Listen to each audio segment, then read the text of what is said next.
Buenos días, sean todos bienvenidos al noveno Congreso Pineda Patrimonio Científico y a las jornadas científicas de egresado número 54 del posgrado de Anestesiología, promoción 45, Dr. Fausto Estocco, del Hospital Central Universitario Antonio María Pineda.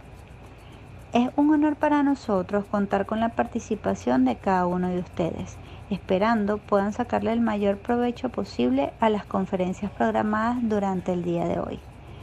Para dar inicio a nuestras jornadas, queremos darle la bienvenida al doctor Alfredo José Bettencourt de Castro, médico cirujano, egresado de la Escuela de Medicina Luis Racetis de Caracas, especialista en anestesiología, egresado del Hospital Militar Dr. Carlos Arbelo de Caracas, anestesiólogo del Centro Médico de Caracas San Bernardino, jefe de servicio del Instituto Oftalmológico IUMO Caracas, miembro de la Sociedad Venezolana de Anestesiología, instructor del Centro de Simulación de la Sociedad Venezolana de Anestesiología, presidente del capítulo de manejo e investigación de vía aérea de la Sociedad Venezolana de Anestesiología durante los periodos 2011-2015. El doctor Bettencourt nos trae el tema titulado Evaluación preanestésica segura y confiable en tiempos de COVID-19. Adelante con su ponencia, doctor Bettencourt.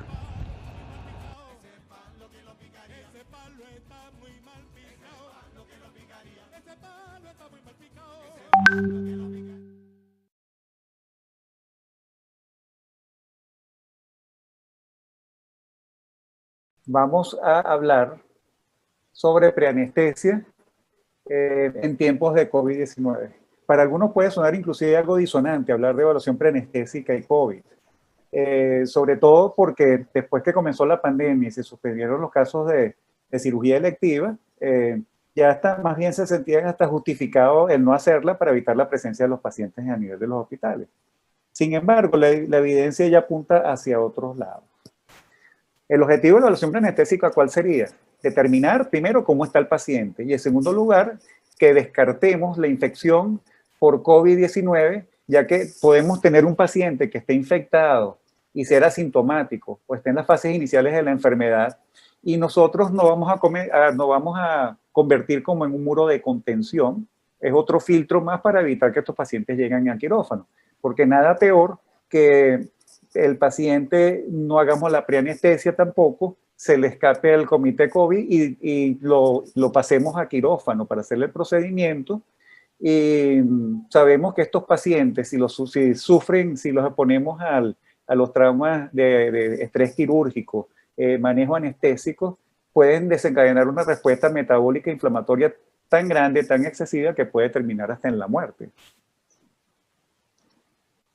¿Qué es lo que estamos claros? ¿Qué es lo que apunta la evidencia actualmente? Primero, que si son cirugías de emergencia donde el paciente no puede esperar, simplemente ni siquiera consideramos lo de las pruebas. Solamente vamos a asumir que es un paciente COVID positivo y lo vamos a manejar como todos los protocolos que se están aplicando para paciente COVID. Ahora, ya que estamos volviendo, flexibilizando un poco el manejo de estos pacientes con cirugía programada es igual a valoración preoperatoria. Vamos a ir reforzando en el transcurso de la tarde. Los pacientes que tienen más alto riesgo de si se contaminan con COVID, que pueden terminar en desenlace fatal inclusive, los de mayor riesgo son mayores de 75 años, obesos mórbidos, diabéticos, hipertensos no controlados, eóticos, también con síndrome de apnea obstructiva del sueño, insuficiencia cardíaca congestiva, inmunosuprimidos. Este tipo de pacientes se sugiere que si son cirugías electivas, mientras haya pandemia, sean diferidos. Obviamente, la importancia de la preanestesia, que interactuamos con el paciente, aclaramos dudas tanto del paciente como las nuestras, informamos que es de vital importancia también, informar sobre medidas de prevención de infección, si el paciente va a ser intervenido, cómo va a ser el aislamiento, cómo lo vamos a manejar y lo que hacemos siempre con la preanestesia, orientarlos en el ayuno, toma de medicamentos, manejo postoperatorio, entre otras cosas. El punto que quiero tocar, que me parece sumamente importante y que la evidencia también la ha desarrollado a favor de la modalidad no presencial de la consulta preanestésica, que es la telemedicina, porque la otra forma sería la presencial, pero en algunos casos en particulares. Vamos a dedicarle unos minutos a hablar de la telemedicina, porque básicamente aquí nos apoyamos de dispositivos, de algo de tecnología, para poder hacer una evaluación, una comunicación de forma remota con el paciente, pero en tiempo real. Eso puede ser por videollamada, por una llamada telefónica inclusive. Esa sería la forma sincrónica. Cuando hablamos de la telemedicina de forma asincrónica, es porque la información transferida es con retraso. ¿A qué se refiere esto con retraso? Bueno, que cuando nos envían los exámenes de laboratorio, evaluación cardiovascular, si tienen algunas imágenes radiológicas o videos, nos los pueden mandar o por vía correo electrónico o lo pueden mandar por WhatsApp, por mensajes de texto. Por eso es asincrónica. Ventajas que tiene la telemedicina. Estoy hablando un poco más de telemedicina porque creo no se le ha dado la importancia que amerita. Permite atención oportuna. Ahí podemos decidir qué tiempo antes vamos a citar a los pacientes, vamos a hacer el contacto con los pacientes antes de la cirugía. De esa forma descongestionamos las instituciones hospitalarias, disminuimos el riesgo de exposición de los pacientes y por supuesto se bajan los costos y el tiempo también. No es perfecta, no es un acto médico completo obviamente, pero y también dependemos de que la información transmitida puede ser insuficiente. Debemos tener confianza en que el paciente nos va a suministrar una información veraz, actual, confiable. Y tecnológicamente hay pacientes que no conocen nada de tecnología ni de internet, que hay fallas técnicas, que se va la señal, etcétera, y todo esto estamos expuestos con este tipo de telemedicina. De acuerdo a los resultados de la evaluación preoperatoria por telemedicina, se puede decidir una nueva que puede ser o por telemedicina y si nuestros hallazgos durante la preanestesia fueron importantes y queremos ver al paciente, lo programamos como tal. En la presencial es para recordarles que si hace falta que el paciente vaya y lo veamos cara a cara, debemos establecer los protocolos de manejo de consulta externa como lo hacen los otros médicos de las otras especialidades, que se cumpla distanciamiento físico, uso de equipos de protección personal, higiene de manos, el uso de la N95 si van a ver la vía aérea más cercana al paciente, etc. Entonces, si vamos a hacer la telemedicina, por ejemplo, la evaluación preanestésica, antes de fijar la fecha de la preanestesia, para hacerla efectiva debemos, antes de la cita, ponernos en contacto con el paciente, tener el número telefónico del paciente, hablar con ellos y enviarles por correo varias cosas, como es el cuestionario de triaje para COVID, que ya ven que es otra cosa importante que tenemos que reforzar, consentimiento informado, y si tenemos también alguna consulta preanestésica que ellos puedan rellenar, también bienvenido sea. El paciente después, en forma sincrónica, nos envían los resultados de laboratorio, de la evaluación cardiovascular, si tienen algún tipo de estudios radiológicos, radioequis de tórax o lo que sea, la respuesta del cuestionario COVID, el consentimiento informado, por lo menos que lo haya revisado, y ahí es cuando ponemos la fecha para poder hacer la cita preanestésica por telemedicina. Esto se lo tienen que llevar de aquí de esta pequeña conferencia. La herramienta más importante que sería que lo utilizamos como una estrategia para poder limitar la diseminación de la enfermedad, son los cuestionarios de triaje para COVID. Esto es fundamental. Aquí les muestro la que ofrece la Sociedad Venezolana de Anestesia. No vamos a entrar punto por punto. ¿Qué es lo que vamos a ver en este tipo de evaluaciones? Traje unas 3 o 4 de varios países que son interesantes. Básicamente, ¿qué es lo que vemos? En la primera parte es investigar la parte epidemiológica, contactos. Luego pasamos a un segundo punto que sería sintomatología de los síntomas comunes y no comunes. En esta particular, averiguando sobre qué tipo de cirugía se le va a realizar, porque de acuerdo a esto podemos estratificar al paciente y catalogarlo en riesgo bajo, intermedio, alto o muy alto, para decidir si se va a operar o no. Aquí vemos la que fue realizada por la SCARE, que es la Sociedad Colombiana. Esta me gusta mucho porque son sencillas también, pero ellos enfocan más en la parte epidemiológica. Y en la segunda parte, que me llamó mucho la atención por lo práctico que es también, es las personas que conviven con ese paciente, si también está cumpliendo los cuidados que se están recomendando, se lavan las manos, tapabocas, etcétera. Una de las que más me gustó por lo práctico es esta que fue hecha en México, aquí en 3 puntos. En uno, el epidemiológico, los datos epidemiológicos, y refuerzan otra vez lo de los pacientes que tienen alto riesgo de desarrollar enfermedad grave. En el segundo punto, sintomatología comunes y no comunes, y en el tercero es el examen físico, más o menos, y la evaluación de la vía aérea. ¿Qué puede pasar? De acuerdo a este interrogatorio, si no sale nada sospechoso, van y realizan su procedimiento quirúrgico. De lo contrario, algo sospechoso, pasa triaje COVID y de ahí deciden si es electiva, la suspenden y considerar todas las medidas preventivas correspondientes al protocolo COVID si se va a operar el paciente. Llegó el día de la evaluación preanestésica, ya tenemos toda esa información que hemos recibido previo a la consulta, nos comunicamos con el paciente, obviamente reforzamos los antecedentes médicos y quirúrgicos, alérgicos, comórbidos, antecedentes de vía aérea difícil, medicación actual. Ya revisamos el cuestionario COVID, los exámenes de laboratorio complementarios, cardiovascular, etcétera, y el examen físico. Siempre en el primer contacto con el paciente ante la consulta le podemos decir que el mismo día que lo evaluemos, que si le pueden tomar la temperatura, tomar la tensión arterial, frecuencia cardíaca, y nosotros, si es por videollamada, por lo menos una vista por lo menos superficial y rápida de la vía aérea. Entonces, nos convertimos en unos detectives aquí.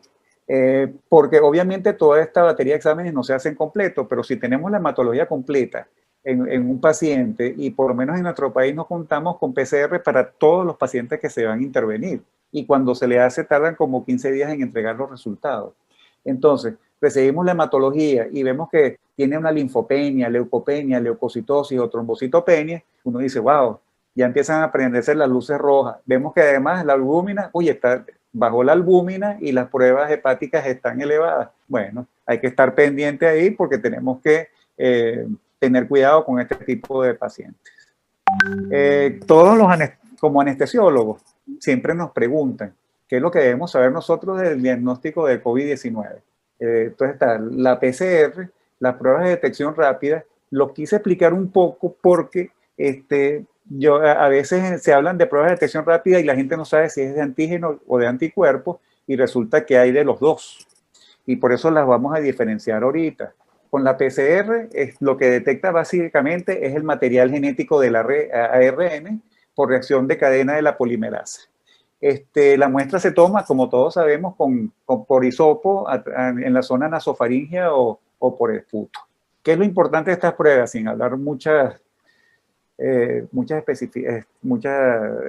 mucha profundidad. Especificidad cercana al 100%, pero sensibilidad más o menos del 87.8, aunque es variable de acuerdo a la carga viral que tenga el paciente, el sitio donde se toma la muestra, etc. La detección de antígeno rápido. Esta detección es lo que busca es hacer detección directa de las proteínas virales del SARS-CoV-2. La diferencia con los anticuerpos es que esto se toma en frotis nasales y otras muestras respiratorias y se hace mediante inmunoensayo de flujo lateral. Lo que se recomienda con estas pruebas, que sí las tenemos también en algunos sitios o se pueden conseguir, es dentro de los primeros 5 o 7 días después del inicio de los síntomas. Esos son unos resultados que los pueden entregar en 30 minutos.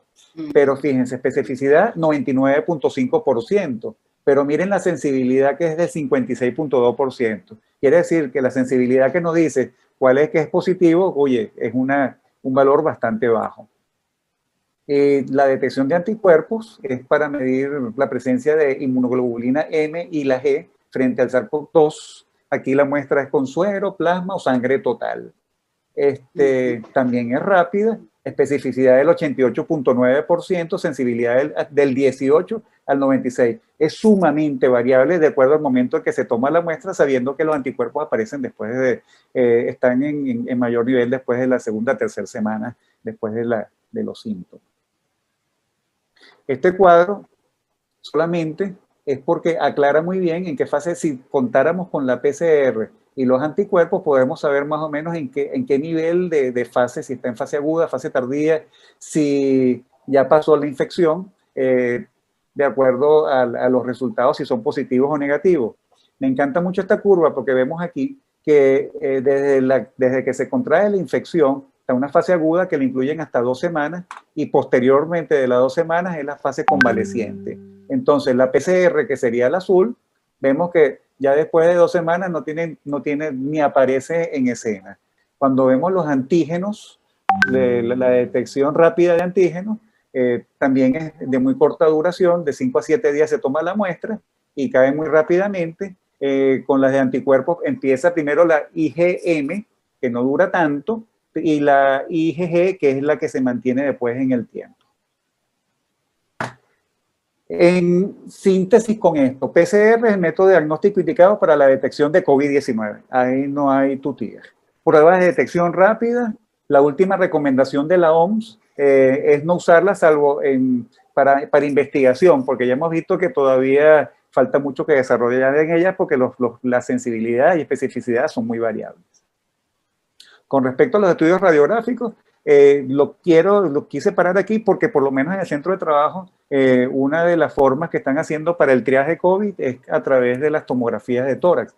Pero entonces vemos que rayos X, que también es otra herramienta, podemos ver que se pueden detener las opacidades en vidrio esmerilado. Dice que el mejor momento de hacer la rayos X es 6 a 13 días después, cuando mejor se ven las imágenes. Sin embargo, cuando comparamos entre rayos X y tórax, fíjense aquí la diferencia cuando se ve el vidrio esmerilado en una rayos X que en una tomografía.